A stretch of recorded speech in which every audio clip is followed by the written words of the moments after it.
नमस्कार जी, नमस्कार। मेरा नाम काशीनाथ मलाकर है और आपका स्वागत है आपके अपने ही चैनल काशी सर ऑफिशियल में। और आज का मोटिवेशन स्पीच आपको पूरे दिन ऊर्जावान बनाएगी कि अपने आप को काबिल इतना बनाओ, अपने आप को इतना काबिल बनाओ कि आपको हराने के लिए कोशिश नहीं, लोगों को साजिश रचना पड़े। आपको हटाने के लिए आपको पोस्ट से आपको देख के जलन होने लगे लोगों को कि ये कैसे अच्छा कर रहा है मेरे से, तो आप अपने को इतना काबिल बनाओ, इतना काबिल बनाओ कि लोगों की कोशिश नहीं, साजिश रचना पड़े। सारे स्टाफ मिल जाए आपको हटाने के लिए, है ना, फिर भी आप अपने सीट से डगो मत। इतना काबिल बनाओ कि लोग परेशान हो जाएं। ऐसी कामयाबी हासिल करो कि कोशिश नहीं, साजिश रचनी पड़े। और अपने टारगेट पे फोकस करो, लोगों के बातों पे फोकस मत करो। लोगों के आलोचनाओं से अपनी टारगेट को मत छोड़ना, है ना। आपने देखा होगा कि बाज और चील में अंतर होता है। बाज क्या करता है? कम बोलता है, लेकिन उड़ान ज्यादा भरता है। भरता है कि नहीं भरता है भाई? तो बाज बनो, गंगूंगा बन जाओ, कम बोलो, टारगेट पर फोकस करो। ये छोटे छोटे लोगों की बातों में ना, जिनको समझदारी तो है ही नहीं, अपने आप में कुछ ज्यादा ज्यादा तो है नहीं, और आपको ही पैर खींचने में लोग लगे हैं। तो आप जो है काबिल बनो, लोगों को रचने दो साजिश, बस टारगेट पे फोकस करो आप। चलिए इसी बात पे शुरुआत करते हैं वर्ब के बारे में। देखिए कितने बोलते हैं बच्चे ये वर्ब लिखा है, सर जी ये वर्ब है, वर्ब। अरे भाई वो वर्ब नहीं है, वर्ब। व का साउंड आ रहा है, व का। किसका साउंड आ रहा है? तो व का साउंड आ रहा है, वर्ब। करेक्ट प्रोनाउंसिएशन क्या है? वर्ब है, नॉट वर्ब। हमने क्या कहा? अब हम लिखेंगे a verb is a word that denote an action। यानी कि हिंदी बात कर दो। अब इसकी हिंदी में बात करें तो कैसे? किसी भी काम को करना या होना क्रिया कहलाती है, क्रिया कहलाती है, क्रिया कहलाती है। जैसे देख लीजिए, जैसे क्या हुआ भाई? अब एक चीज सुनो, एक ट्रिक है। ना ना ना ना ना ना ना ना ना ना ना ना ना ना, ये जहां भी आपको दिखाई देते समझ लो कि ये वर्ब है। जैसे खाना, पीना, उठना, सोना। जैसे मैं लिख के दिखा देता हूं। जैसे मैंने देखा क्या लिखा? खाना, मैंने लिखा पीना, मैंने लिखा जाना, मैंने लिखा रहना, मैंने लिखा सोना, मैंने लिखा हंसना, है ना। मैंने कहा क्या? बात करना। अब देखो तो जरा, अब इसमें ना ना ना ना ना ना ना, हर जगह नाना आ रहा है ना, हर जगह नाना नाना नाना नाना आ रहे हैं ना नाना। तो ये क्या हो गई? सारी क्रियाएं।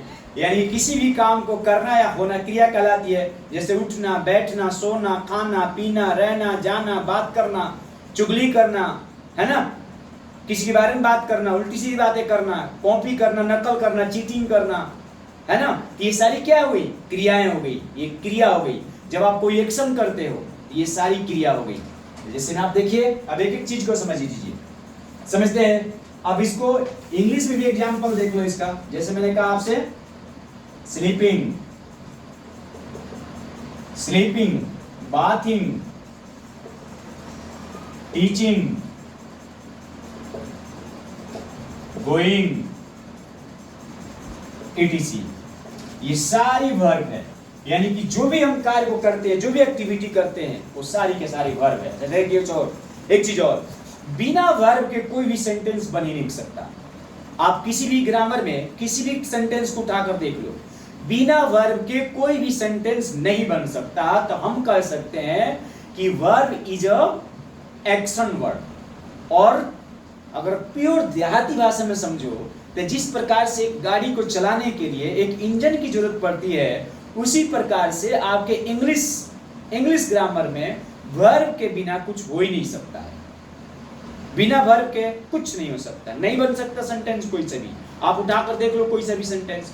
अब चलिए जैसे अब एक एक वर्ड पढ़ते हैं। A verb is a word, एक वर्ब ऐसा शब्द है जो कि डिनोट करता है, यानी कि बताता है, प्रमाणित करता है, साबित करता है एन एक्शन, किसके बारे में, एक्शन के बारे में, या किसी से भावनाओं से जुड़ी हुई चीज है ना। तो ये हो गया आपको एक्शन। अच्छा, एक्शन का मतलब यहाँ पर क्या हुआ सर जी? जैसे आपने मारधाड़ सुना होगा कि इस पिक्चर में बहुत सारा एक्शन है, जब कोई हीरो मारता है, विलन को मारता है, यानी कि जो भी हम एक्टिविटी करते हैं, जो भी हम कार्य करते हैं, अपने हाथों से करते हैं, फिजिकली वर्क करते हैं, एक्शन वर्ड है ना। तो जहां भी एक्शन वर्ड आ जाएगा, कोई भी काम को या किसी भी काम को करना या होना क्रिया कहलाती है। एक ही लाइन में समझ लो कि किसी भी कार्य को करना या होना क्रिया कहलाती है। खाना, पीना, उठना, बैठना, सोना, जागना, रहना, बस। आगे चले आगे। गुड। चलिए जी, अब इसके बारे में हम बात करते हैं, इसके काइंड्स के बारे में। काइंड्स के बारे में पढ़ते हैं। देखिए कैसे काइंड्स के बारे में क्या पढ़ते हैं जी। मैंने पढ़ा जैसे कि ट्रांजिटिव वर्ब, ट्रांजिटिव वर्ब। इसके बाद हमने पढ़ा इंट्रांजिटिव वर्ब, इंट्रांजिटिव वर्ब। इसके बाद हम पढ़ेंगे लिंकिंग वर्ब। हिंदी भी देख लो इसको, सकर्मक क्रिया। इसके बाद अकर्मक क्रिया। इसके बाद संयोजन क्रिया, संयोजन क्रिया। देखिए मेरे प्यारे बच्चों, किसी भी टॉपिक को समझने के लिए ना, आपकी लैंग्वेज कोई भी हो, डजंट मैटर, ये लैंग्वेज पर डिपेंड नहीं करता है, बस डिपेंड करता है कि बच्चे को उस चीज के बारे में समझ होनी चाहिए, समझ में आ जानी चाहिए। बस मान लिया जाए आपकी लैंग्वेज में मैं समझा दूं, और ये आरटी भी कहता है कि बच्चे को उसी की भाषा में, उसी की लैंग्वेज में समझाओ, ताकि उस बात को, उस सब्जेक्ट को उसकी समझदारी बन जाए, उस समझ में आ जाए। ये नहीं कि आपने लंबा चौड़ा लेक्चर सुना दिया इंग्लिश में, फराटेदार इंग्लिश बोल दिया और बच्चे को समझ में ही नहीं आया। अरे भाई, तो काहे को पढ़ा रहे हो, तब मत पढ़ाओ ना। फिर बच्चे को नॉर्मल भाषा में, उसी के लैंग्वेज में, उसी की भाषा में समझाओ, ताकि वो सब्जेक्ट समझ में आ जाए। जैसे अभी इंग्लिश और हिंदी देखिए, ट्रांजिटिव वर्ब क्या होता है, देख लीजिए क्या होता है। ट्रांजिटिव वर्ब में क्या होता है कि इसको डायरेक्ट ऑब्जेक्ट की नीड पड़ती है। ट्रांजिटिव वर्ब में डायरेक्ट ऑब्जेक्ट की नीड पड़ती है। कैसे, हम पहले बात कर लेंगे। अट्रांजिटिव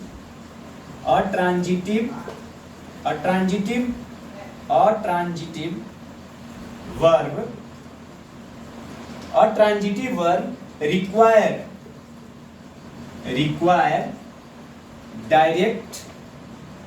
डायरेक्ट ऑब्जेक्ट। क्या होता है, इसमें ऑब्जेक्ट की नीड पड़ती है। अब आपने कहा कि सर जी ऑब्जेक्ट क्या होता है, थोड़ा सा और इसको ना थोड़ा सा अपने लैंग्वेज में सुन लो, अपनी भाषा में सुन लो, आप ही की भाषा में बता रहा हूं। देखिए सकर्मक लिखा है ना, सुन लो। पहले यहीं पर सकर्म, कैसा कर्म भाई, तो सकर्म। देखो स का मतलब क्या होता है, सहित। स का मतलब होता है सहित, यानी कि कर्म के सहित, कर्म के साथ, यानी कि ऐसी क्रिया, ऐसा काम जिसमें कर्म हो, जैसा करोगे वैसा भरोगे। सुना है ना आपने, तो कर्म भी हो उसी के साथ में, यानी कोई क्रियाएं नहीं होगी, केवल कर्म भी होगा। तो सकर्मक, नाम से ही कैच कर लो इसे, सकर्मक यानी कि कर्म के साथ, जिसमें कर्म हो, वो सकर्मक क्रिया। जैसे अभी इंग्लिश में देखो, ट्रांजिटिव वर्ब रिक्वायर और डायरेक्ट ऑब्जेक्ट, जिसमें कि ऑब्जेक्ट की जरूरत पड़ती है, जिसमें कि कर्म की जरूरत पड़ती है। जैसे मैंने कहा मैं विद्यालय जाता हूं, तो इसमें क्या हो गया, मैं विद्यालय जाता हूं, यानी कि जाता तो हूं, मैं कोई काम कर तो रहा हूं, लेकिन कर्म के साथ कर रहा हूं। किसके साथ कर रहा हूं भाई, कर्म के साथ कर रहा हूं। जैसे मैंने कहा मैं विद्यालय जाता हूं, अब यहां देख लो, मैं विद्यालय जाता हूं। अब इन तीनों को हटा दो, पहले सकर्मक क्रिया पढ़ेंगे ताकि आप कंफ्यूज ना हो। जैसे मैंने कहा मैं विद्यालय जाता हूं, अब ये देखो जी, मैं विद्यालय जाता हूं, I go to school। अब देखिए जी, अब ये हो गया सब्जेक्ट, ये हो गया वर्ब और ये हो गया ऑब्जेक्ट। देखिए इसका फॉर्मूला देख लो, subject plus verb plus object. अब देखिए यहां पे क्लियर कर देता हूं एक एक चीज। मैंने आपसे कहा आई, ये आई नहीं लिखा है, लोग पढ़ते हैं इसको I am going to school, ये आई नहीं है भाई। आई का मतलब तो आंख होता है। I go to school, I go to school, I go to school. ठीक है जी। तो देखिए यहां पे ये सब्जेक्ट बना, गो वर्ब बना, यानी कि ये क्या है, वर्ब है, और टू स्कूल ये है ऑब्जेक्ट, जिसको हम बोलते हैं कर्म, इसको बोलते हैं कर्म बोलते हैं। तो ये रहा ऑब्जेक्ट। तो आई गो टू स्कूल यानी कि जिसमें डायरेक्ट कर्म की जरूरत पड़े, और जहां पे कर्म की बात किया जाता है उसी को सकर्मक क्रिया कहते हैं। यानी कि स मतलब सहित, साथ यानी कि कर्म के साथ। तो जब कर्म के साथ जिस सेंटेंस की बात हो उसे सकर्मक क्रिया कहते हैं, यानी कि जिसमें कर्म भी साथ हो उसको सकर्मक, और उसके बाद बात करते हैं वो अकर्मक। तो आगे बढ़े, सकर्मक क्लियर हुआ, यानी कि कर्म के साथ, यानी कि जहां पर ऑब्जेक्ट भी दिया हो उसको सकर्मक क्रिया कहते हैं। जहां पर ऑब्जेक्ट भी दिया उसको क्या कहते हैं, सकर्मक क्रिया। एक और example, Ram goes to market. Ram goes to market, तो यहां पे राम क्या बना, सब्जेक्ट प्लस गोज वर्ब बन गया, और टू मार्केट ऑब्जेक्ट। देखिए यहां पे, तो कोई आपसे पूछता है कि इसमें सकर्मक क्रिया कौन है, यानी कि ट्रांजिटिव वर्ब कौन सा है, तो टू ऑब्जेक्ट, टू मार्केट। तो टू मार्केट क्या हो गया, यहाँ पे ऑब्जेक्ट बन गया, और ये रहा आपका सकर्मक क्रिया। क्लियर। आगे बढ़े, सकर्मक, अरे नाम से ही पता चल रहा है भाई, सकर्मक का मतलब होता है साथ, यानी कि क्रिया के, यानी कि कर्म के साथ, कर्म के सहित। चलते हैं अब इंट्रांजिटिव, बस इंट्रांजिटिव फटाफट देखते हैं। इंट्रांजिटिव, इंट्रांजिटिव बहुत आसान भाषा में, जिसमें अकर्मक बोलते हैं, अकर्मक क्रिया। देखो जी, सीधा सीधा लिखा है, देखो ना, अकर्म। अरे भाई जिसमें कोई कर्म ही ना हो, यानी कोई आपने कर्म किया ही ना हो, केवल क्रिया किया है। जैसे मैं जाता हूं, मैं खाता हूं, मैं सोता हूं, मैं रहता हूं, मैं पढ़ता हूं, मैं गाता हूं, मैं डांस करता हूं, है ना। तो देखिए ना, जैसे मैंने कहा intransitive, intransitive verb is a word that no need, अपने language, no need to direct object, जिसमें ऑब्जेक्ट की जरूरत ही ना हो। एग्जाम्पल, राम गोज, राम जाता है, ही इज गोइंग, वह जा रहा है। अब देखो तो यहां पर मैंने लिखा राम जाता है,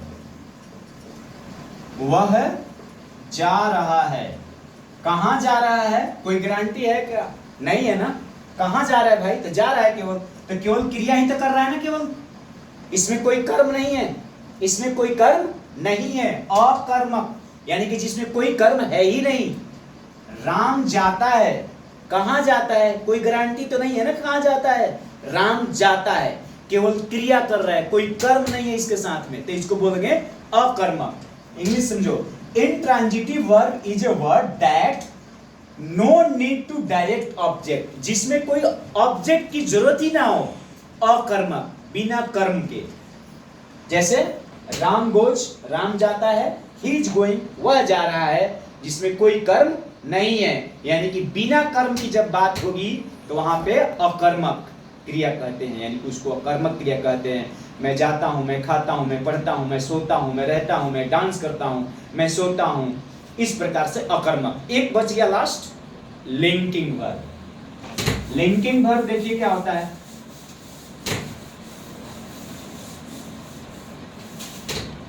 चलिए जी, तीसरा क्या है? Linking verb. Linking verb, linking verb इसको बोलते हैं संयोजक क्रिया। संयोजन, संयोजक, संयोजक या संयोजक क्रिया। इसमें सीधी सी बात है, देखो लिंकिंग नाम से पता चल रहा है। लिंक, लिंक का मतलब क्या होता है? आपस में किसी से कनेक्ट होना। सिंपल समझने की कोशिश करो, रट्टा नहीं मारना है यहाँ पे, बुक नहीं पढ़ना, पूरा पीएचडी अभी हासिल नहीं करना है। मुझे अभी क्या करना है, समझने की जरूरत है ना? तो हमें क्या करना है? लिंक करना है। जब किसी दो या दो वस्तु में, दो लोगों के बीच में जब आपस में कनेक्ट की बात की जाता है, लिंक की बात किया जाता है, दो में एक दूसरे की पूरक की बात किया जाता है, तो वहां पर लिंकिंग वर्ब होता है। जैसे मैंने कहा राम इज अ बॉय। अब देखो, अब इसमें इज क्या है? यही लिंकिंग वर्ब है। क्या है भाई? यही लिंकिंग है, यही लिंकिंग वर्ब है। अच्छा सर जी एग्जांपल तो बता दो लिंकिंग वर्ब का। देखिए क्या होता है linking verb? Is, am, are, was, were, है ना, बी, बिंग, बिन, इटीसी। ये सारा क्या है? लिंकिंग वर्ब है। क्या है भाई? यही लिंकिंग वर्ब है। जैसे मैंने कहा, अच्छा एक बात बताओ, मैंने कहा ही इज अ बॉय। अच्छा इसमें से अगर, अच्छा वह एक लड़का है, वह एक लड़का है। एक बात बताओ, अगर यहां पे से मैं है को हटा दूं, है को हटा दूं, जरा पढ़ के देखना तो कैसा लग रहा है? वह है एक लड़का। लो जी, वह एक लड़का, कोई मतलब निकल रहा है क्या? नहीं ना। उसी प्रकार से जैसे इज को हटा दूं तो देखो तो दोनों अलग हो गए कि नहीं? हुआ कि नहीं हो गया? दोनों को जोड़ने का काम कौन कर रहा था? इज कर रहा था। कौन कर रहा था? इज कर रहा था, यानी कि लिंक करने का काम कर रहा था। तो जहां पर किसी सेंटेंस को पूरक करने की काम किया जाए, पूरक करने की बात किया जाए, लिंक करने की बात किया जाए, आपस में जोड़ने की बात किया जाए, वहां पे लिंकिंग वर्ब होता है। जैसे मैंने कहा एज। अब देखो, अब इसको और इसको जोड़ने का काम कौन किया? इज ने किया। किसने किया भाई? इज ने किया। तो ये बन गया आपका लिंकिंग वर्ब। क्या बना?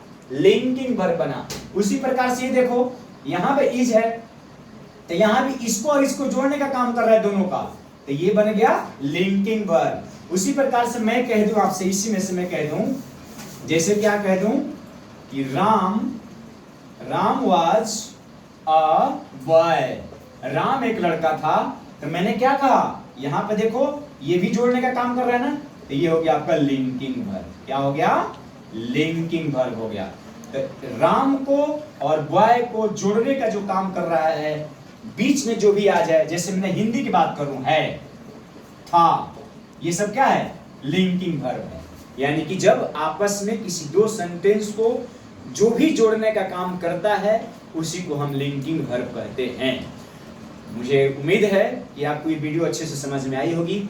ठीक है जी, और वीडियो अगर समझ में आ रही है, आपको अच्छी लग रही है, तो आप इसे लाइक करें, शेयर करें, सब्सक्राइब करें। और एक चीज और बता दूं मॉडल वर्ब्स के बारे में, बस 1 मिनट और, 1 मिनट और। जैसे मैंने कहा ऑक्सिलरी वर्ब और हेल्पिंग वर्ब, ये भी देख लीजिए आप। Auxiliary and helping verb, helping verb. और बच्चा बहुत ज्यादा कंफ्यूज रहता है इसमें कि सर ये दोनों अलग अलग क्या है? नहीं, ये दोनों एक ही है। हेल्पिंग वर्ब और ऑक्सिलरी वर्ब दोनों एक ही है। सॉरी, ऑक्सिलरी वर्ब और लिंकिंग वर्ब दोनों एक ही है। जैसे मैंने कहा इज, इसके बाद कहा एम, आर, वाज, वर, इसके बाद क्या है? एज, सॉरी, डू, डज, इसके बाद डीड। ये सारा क्या है? हेल्पिंग वर्ब है। नाम से ही पता चल रहा है, जब किसी की हेल्प किया जाए, जब किसी सेंटेंस को बनाने में उसकी मदद किया जाए, उसको बोलते हैं हेल्पिंग वर्ब। और ऑक्सिलरी वर्ब और helping verb both are same, ये कोई अलग नहीं है। याद रखने का ट्रिक क्या है? जब हेल्पिंग वर्ब और लिंकिंग वर्ब दोनों एक ही चीज है, कोई अलग नहीं है। Is, am, are, was, were, है ना, विल, शैल, ये भी जोड़ने का ही काम, सॉरी ये भी हेल्प करने का ही काम करता है। तो ये हो गया आपका हेल्पिंग वर्ब और लिंकिंग वर्ब। उसी प्रकार से एक और वर्ब मॉडल वर्ब। देखिए मोडाल वर्ब क्या होता है, ये हो गया मोडाल वर्ब। इसमें क्या क्या आता है, जैसे मैंने बोला कैन, कुड, सेल, शुड, है ना। इसके बाद क्या और क्या आ जाएगा, OUGHT, आउट, आउट टू, है ना। Can, could, may, might, etc, ये सब क्या है, आपका मोडाल वर्ब है, राइट। तो मैं उम्मीद करता हूं कि आज की वीडियो आपको पसंद आई होगी, और अगर आपको वीडियो पसंद आई है तो आप लाइक करें, शेयर करें, सब्सक्राइब करें बच्चों। और आप मुझे ये बताएं कि आपको अगले टॉपिक कौन सी पढ़नी है ग्रामर में, कमेंट बॉक्स में जरूर बताएं। तब तक के लिए धन्यवाद।